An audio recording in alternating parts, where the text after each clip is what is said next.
दोस्तों नमस्कार। दोस्तों आज बिहार की राजनीति में एक बहुत बड़ा उलटफेर हुआ है। जी हां, आरजेडी को बहुत बड़ा झटका लगा है और आरजेडी के प्रवक्ता मृत्युंजय तिवारी ने आरजेडी से इस्तीफा दे दिया था कुछ दिन पहले और वो बहुत दिन तक यह टालते रहे कि वो बीजेपी में नहीं जाएंगे, ठीक है ना। लेकिन आज फाइनली वो बीजेपी ज्वाइन कर लेते हैं। दोस्तों इसी पर आज हम लोग बात करेंगे और समझने का कोशिश करेंगे कि बिहार में आरजेडी का भविष्य क्या है। क्या मृत्युंजय तिवारी को सचमुच में आरजेडी में इशू था, सब पर हम लोग बातें करेंगे। दोस्तों राष्ट्रीय जनता दल बिहार में 1990 से लेकर 2005 तक शासन रहा है, एक छत्र राज रहा है। लालू प्रसाद यादव, उनके दोनों साले सुभाष यादव, साधु यादव, उनकी पत्नी राबड़ी देवी, उसके बाद उनके बच्चे तेजस्वी यादव, तेज प्रताप यादव, मीशा भारती, रोहिणी आचार्य, फला फला फला एन नंबर ऑफ। ओके, लेकिन दोस्तों लालू प्रसाद यादव अपने जंगल राज और भ्रष्टाचार की वजह से फेमस हुए थे और उनकी एक बोलने की शैली थी, ठीक है ना, जिससे लोग उनको अपने से कनेक्ट कर पाते थे। चाहे वो बिहार में हो चाहे वो संसद में हो, वो परहेज नहीं करते थे कि हम जिस जोकरई से बोल रहे हैं उससे कोई उनके बारे में क्या परसेप्शन बनाएगा, इससे उनको घंटा फर्क नहीं पड़ता था।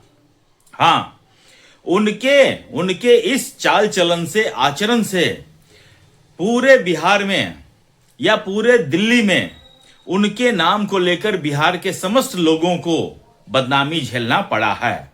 मैं स्वयं उसका भुक्तभोगी हूं, ठीक है।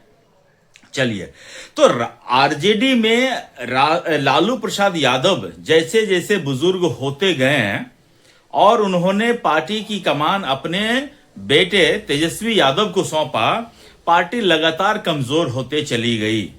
सोचिए 2005 के बाद से अब तक 2026 चल रहा है। राष्ट्रीय जनता दल कभी भी अपने दम पर सरकार नहीं बना पाई। दोस्तों एक जमाना ऐसा था कि जब बिहार और झारखंड दोनों संयुक्त स्टेट था तो सीटों की संख्या, लोकसभा की सीटों की संख्या 54 हुआ करती थी। तो उस 54 में 53 सीटें जो है आरजेडी जीतती थी। और आज ऐसा माहौल है, ऐसा दिन आ गया है आरजेडी का कि उनके बमुश्किल से कभी कभी तो एक सांसद जीते हैं, ये स्थिति है। और अगर नीतीश कुमार के कंधे पर वो नहीं बैठते तो कोई मंत्रालय सवाल ही नहीं है। आरजेडी बिल्कुल 2010 के बाद आरजेडी बिल्कुल खत्म थी। वो नीतीश कुमार का एहसानमंद हैं कि नीतीश कुमार ने आरजेडी को अपने कंधे पर बिठाकर रिवाइव कर दिया, वरना आरजेडी तो 2015 तक खत्म हो जाती। खैर, जो 2015 में खत्म नहीं हो पाएगी वो आज खत्म होगी। क्योंकि दोस्तों देखिए, जिस हाथ में नेतृत्व है उसमें नेतृत्व क्षमता कितनी है इस पर बहुत डिपेंड करता है, राइट। सोचिए, मैं आपको 3 पार्टी का एग्जांपल दूंगा। बिहार में राष्ट्रीय जनता दल, लालू प्रसाद यादव के रिटायर होने के बाद तेजस्वी यादव 2005 के बाद अभी तक अपने दम पर सरकार बना नहीं पाए हैं, ठीक है। माहौल बनाते हैं, बिहार में घूमते हैं लोग, खूब भीड़ जुटाते हैं, हेलीकॉप्टर से करते हैं प्रचार और हार जाते हैं।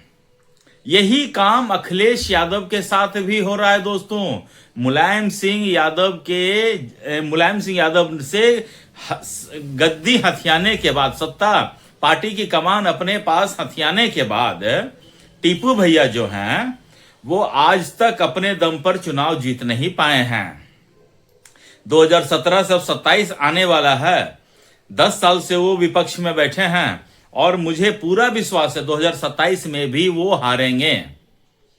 32 या 37 की तैयारी अखिलेश यादव करें, 37 तक यूपी में कोई वैकेंसी नहीं है। और उसके बाद देख लीजिए राजीव गांधी, सोनिया गांधी का बेटा राहुल गांधी, जब से उसके हाथों में कांग्रेस की कमान आई है तब से देख लीजिए कितना चुनाव राहुल गांधी हारा है। नेतृत्व की क्षमता ही नहीं है। यही आप देख लीजिए हर एक स्टेट में जिसमें पारिवारिक पार्टियां चलती हैं, सबका मिला जुलाकर यही स्थिति है। एक जनरेशन ने तो संभाला, लेकिन जैसे ही उसने पार्टी की कमान अगले जनरेशन को दिया, उसके बस की ही नहीं है संभालना। तो अब देखिए मृत्युंजय तिवारी आरजेडी के प्रवक्ता थे, मीडिया पर टीवी पर बैठकर डिबेट में आरजेडी का अपना पक्ष मजबूती से रखते थे। लेकिन आरजेडी में जो है तेजस्वी यादव जो है वो आजकल जो है पिछले कुछ सालों से किस चक्रव्यूह में फंसे हुए हैं इसका पता ही नहीं चलता है। कोई लोग कहते हैं उनका घर टूट चुका है। सोचिए, उनकी बहन रोहिणी आचार्य ने इल्जाम लगाया कि उनके घर में उनके पिता के सामने चप्पल से मारा गया, संजय यादव की तरफ इशारा करते हुए। तेजस्वी यादव के बड़े भाई तेज प्रताप यादव को भी घर से बाहर निकाला गया, पार्टी से बाहर निकाला गया।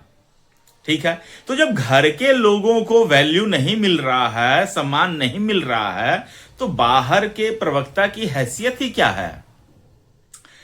मृत्युंजय तिवारी जी ने बहुत स्पष्टता के साथ कहा कि अब इस पार्टी में सम्मान के साथ रह पाना बड़ा मुश्किल है, बहुत दिन से घुट घुट कर जी रहे हैं, अब जो है इस पार्टी में रहना मुश्किल हो गया है।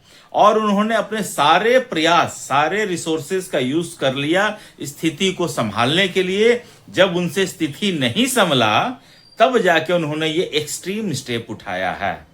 और आज दोस्तों मतलब कि मुझे कभी कभी लगता है कि तेजस्वी यादव, देश में इतना बड़ा प्रोटेस्ट चल रहा है, छात्र आंदोलन चल रहा है, राहुल गांधी हो, अरविंद केजरीवाल हो, अखिलेश यादव हो, सब लोग इस मौके को भुनाने का कोशिश कर रहे हैं, अपनी खोई हुई जनाधार को वापस लाने का कोशिश कर रहे हैं। और तेजस्वी यादव कहां हैं? अभी से 20 दिन पहले राहुल गांधी छुट्टी पर थे, विदेश में थे, अब तेजस्वी यादव 1 महीना से विदेश में हैं।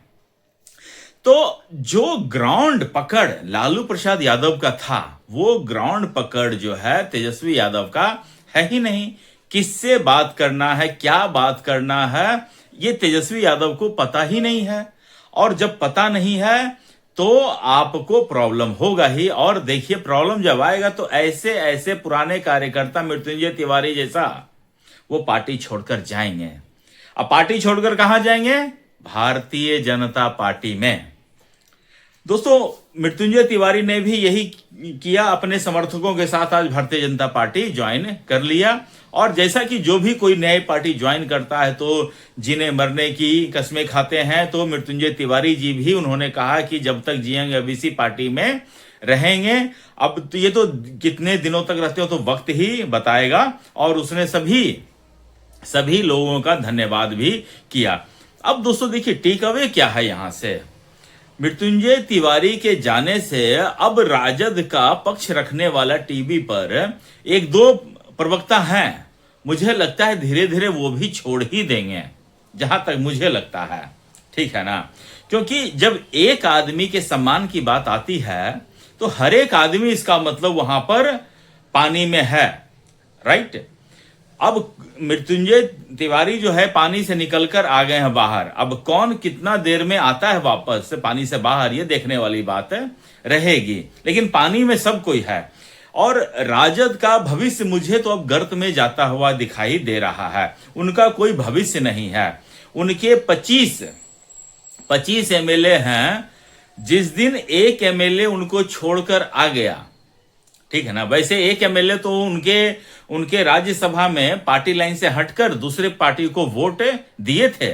लेकिन तेजस्वी यादव की इतनी हैसियत नहीं है कि उस एमएलए को वो निकाल सके, क्योंकि जैसे ही वो निकालेंगे उनके हाथ से एलओपी का पोजीशन छिन जाएगा। वहां देखिए, झारखंड में उनके जो आरजेडी एमएलए हैं वो बीजेपी समर्थित कैंडिडेट को वोट दे रहे हैं। उनके जो कुशवाहा करके एक एमपी हैं वो सम्राट चौधरी से मिल रहे हैं, गलबहियां कर रहे हैं।